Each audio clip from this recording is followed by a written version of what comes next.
Union থেকে শুরু করে মহানগরের প্রত্যেকটি সেক্টর যেভাবে এক একটি যুদ্ধের সেক্টর হয়ে উঠেছিল সেই 5ই আগস্টের দিন কিংবা তার পূর্বের দিনগুলোতে, সেভাবে আগামীকালকে আবারও আমার ওই শহীদ ভাইদের স্মৃতিকে, স্পিরিটকে নিজের মধ্যে ধারণ করে আমার ওই যে আহত ভাইগুলো এখনো হাসপাতালের বিছানায় কাতরাচ্ছে, আমার যে ভাই বোনগুলো তাদের হাত হারিয়েছে, পা হারিয়েছে, চোখ হারিয়েছে, তাদেরকে স্মরণ করে তাদের স্মৃতিকে ধারণ করে আমরা আগামীকাল 5 সেপ্টেম্বর আমাদের ছাত্র জনতার অভ্যুত্থানের 1 মাস পূর্তি উপলক্ষে আমরা একটি শহীদি মার্চ করতে চাই।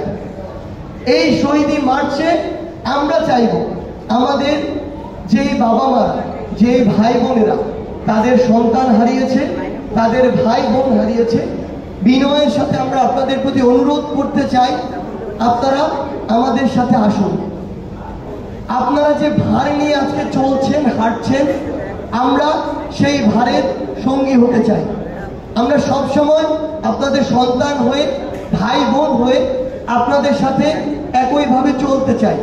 সেই জায়গায় আমরা চাইব পুরো বাংলাদেশের ছাত্র জনতা আবারও তাদের প্রত্যেকের জায়গা থেকে তারা এই শহীদি মার্চে অংশগ্রহণ করবে, যেখানে আমার শহীদ ভাইদের ছবি থাকতে পারে ফেস্টুনে, আমার শহীদ ভাইরা যেই চেতনাকে, যে স্পিরিটকে ধারণ করে নিজের জীবন দিয়েছে সেই কথাগুলো থাকতে পারে।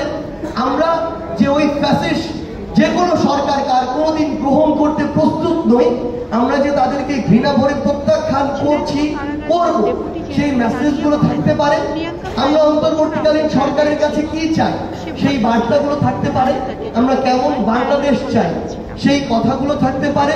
কিংবা আইন শৃঙ্খলা রক্ষাকারী বাহিনী থেকে শুরু করে ইভেন বৈষম্য বিরোধী ছাত্র আন্দোলনের কাছে আগামীতে আমরা কি চাই, কিভাবে নতুন একটি আমরা পলিটিক্যাল সেটেলমেন্ট চাই, আমরা কোন পথে যেতে পারি, আপনার সেই ভাবনাগুলো, সেই চিন্তাগুলো থাকতে পারে, আপনার সেই প্রশ্নগুলো থাকতে পারে। আমরা ব্যানারে, ফেস্টুনে, প্লেকার্ডে সেই জিনিসগুলো দেখতে পাই এবং দেখতে চাই। এবং আমরা আমাদের ছোট ভাই বোনেরা যারা রয়েছেন কিংবা যারা বড়রা রয়েছেন, যারা ছবি আঁকেন, ছবি এঁকে নিজের মনের ভাব প্রকাশ করেন, আমরা সেগুলো দেখতে চাই। অর্থাৎ আপনার নিজের জায়গা থেকে যেভাবে যা কিছু করে মনে হয় যে আপনি এই শহীদি মার্চে নিজের অংশগ্রহণকে আরো বেশি স্পষ্ট করতে চান এবং এটি সমৃদ্ধ করতে চান, সেই স্বতঃস্ফূর্ত অংশগ্রহণ আমরা আপনাদের কাছে চাই আগামীকালকের এই শহীদি মার্চে। আমরা যদি আমাদের ঢাকার রুটটি বলি, তার পূর্বে একটি জিনিস বলতে চাই।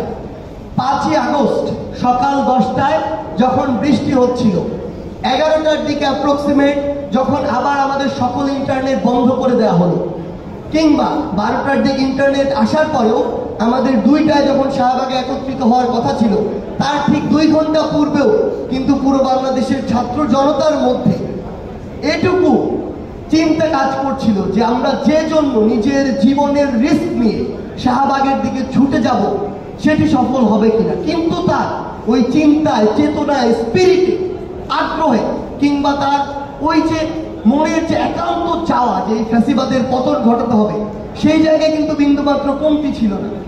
তারপরও ওই 2 ঘন্টা আগে সামান্য যদি মনের কোনো আশঙ্কাও থাকে, সেটি নিয়েও সবাই যখন নেমে পড়লো, তখনও এই ভাইরা, এই বোনেরা যারা বুক পেতে দিয়েছিল, তারা কিন্তু নিশ্চিত ছিল না এই ফ্যাসিস্টের পতন হবে কিনা। কিন্তু 3 দিক থেকে, ওই উত্তরার দিক, উত্তরা বিএনএস এর দিক থেকে বলি, বসুন্ধরা, রামপুরা, বাড্ডা, বনশ্রী, প্রগতি সরণির ওই 1 নম্বর 2 নম্বর সেক্টরের দিক থেকে বলি, কিংবা আমার এই চিটাং রোড, শনিরাখড়া, যাত্রাবাড়ির এই একটি সাইড দিয়ে বলি, এই 3টি সাইড সহ পুরো ঢাকার সকল রাস্তা দিয়ে যখন এক প্রকার আবাবিল পাখির মতো লক্ষ লক্ষ মানুষ রাস্তায় নেমে আসে, তখন ওই ফ্যাসিস্ট সরকারের পতন হয়, তারা দেশ ছেড়ে পালাতে বাধ্য হয়। সেই জায়গায় আমরা বিশ্বাস করি, আমরা চাই আগামীকালকেও সেইভাবে গণজোয়ার নেমে আসুক। এবং আমরা আমাদের জায়গা থেকে একটি জিনিস বলতে চাই, যে যেখান থেকে যেভাবেই পারেন আমাদের ঢাকায় সেন্ট্রালি আমাদের এই শহীদি মার্চটি শুরু হবে ঢাকা বিশ্ববিদ্যালয়ের রাজু ভাস্কর্যের সামনে থেকে।